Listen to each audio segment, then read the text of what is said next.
Okay, boys and girls, right now we're going to learn how to create a number line to compare two fractions.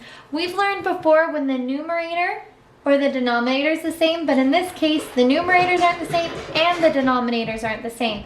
So we need to create number lines to compare them. It's really important when you create these number lines that you make them the same length. So if you look, and making sure they're starting at around the same spot and ending at the same spot. Okay, my first one, I need to create 3/4. So that means I need to make this end 0, this end 1, because they're not improper. So I know they're going to be less than 1 whole. So I'm just going to represent this 0 for both of them and this 1 for both of them because they're right on top of each other. Okay, so I split this first one on top into 4 pieces. My easiest way to make them equal is I split it in half and then split each one of those in half. So I have 3/4 and I'm going to mark it with pink right here. That would be 1, 2, 3/4 of the whole thing. And I'll put 3/4 up above. Okay, for the next one, I have 4/8. I'm going to use blue. So I need to split it into 8 pieces. Now my easiest way to do that, split it in half, split it into 4 pieces. Notice how I'm keeping them right about the same length because that's part of it. Then you split it, each one of those 4s in half. And then you can get 8 pieces and then they're relatively even and they're even to each other. So I need to find 4/8. So I'm going to start at 0 and count 1, 2, 3, 4. 4/8 is right here. Now I need to decide, which one's further along on the path or which one's closer to 1 whole? Well, I can see that 3/4 is closer to 1 whole than 4/8 was. So in the end, 3/4 is greater than 4/8. Okay, let's look at this next one. Once again, I'm going to create my number lines. Remember, keep them very similar in length. You want them to be pretty much the exact length. So that's why I draw my little endpoint so I can follow through. This one represents 0 and this one represents 1. It's between 0 and 1 because 1/3 is less than 1 whole and 2/6 is less than 1 whole. So I split it up just like that. So my first one I need to split into 3 pieces. So I go 1, 2, and that's pretty even. And 1/3 would be found right here because it's just one jump out of the 3 possible jumps. So there's 1/3. And now let's find 2/6, but first we have to create it. My easiest way is to follow that same pattern. I'm marking them at the same spot and then break each one of those in half, and then I have 6 pieces. Okay, so I need to do 2/6. So I'm going to use my blue again, and I'm going to go 1, 2. Wow, I found out they ended up at the same exact spot. This is what we call equivalent fractions. So they're going to be an equal sign.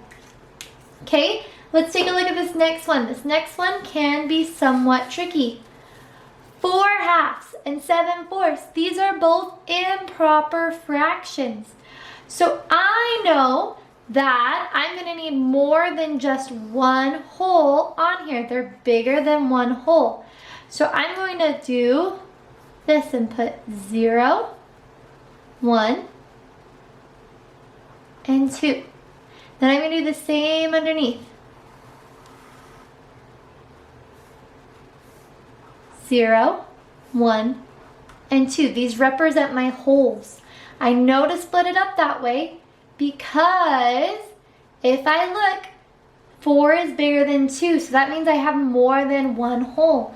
So this first one I need to break into halves. So I break my first whole in half and my second whole in half. And I need to find 4/2. So I make my jumps. 1, 2, 3, 4. Well, I found it ended right here on 2. Okay, now I look at 7/4, which I need to split the second one into 4s. Now I have to split each whole. This represents from here to here 1 whole. So I have to split it 1, 2, 3, 4. So I split 1 whole into 4. Now I split my second hole into 4. 1, 2, 3, 4. Okay? So I need to figure out where 7/4 is. So I start here and count 1, 2, 3, 4. I made a little mistake. I put 4 lines. I didn't mean to. 1, 2, 3, 4, 5, 6, 7. So it's going to end up right here. I can look and see that the pink went further on the line than the blue. So in the end, 4/2 was bigger than 7/4. Okay, let's do the same thing here. Create my number lines. And I'm going to look, oh, this is improper, meaning that they're bigger than one hole. So I need to create that on here. So that means I need to make this a 0. I have to add in another hole right in the middle of 1, and then the end is 2. So I need to split each hole for this first one into 3 pieces. So from here to here, this was technically 0, 1, 2. So from here to here is 1 hole, and it needs to be split into 3 pieces. From here to here is another hole, so it needs to be split into 3 pieces. Okay, so I'm going to find 5/3. So I go 1, 2, 3, 4, 5, and I can see it right there. Now we're going to do the next one. We have to split it into 6ths. So I go, I'm going to follow the same pattern I did before. I've broken this hole into 1/3. Now I break each one of those 1/3 into half, and so that gives me 6 pieces. Do the same thing, break it into 1/3 first, then break each 1/3 in half, and that gives me 6 pieces. So now I need to count those 9 6th pieces. So I go 1, 2, 3, 4, 5, 6, 7, 8, 9. Oh wow, they were really close this time. But in the end, you can see 5/3 went a little farther. So 5/3 was greater than 9/6. Okay, I hope this helped. If you have any questions, remember I'm on Google Hangouts. Thanks, bye.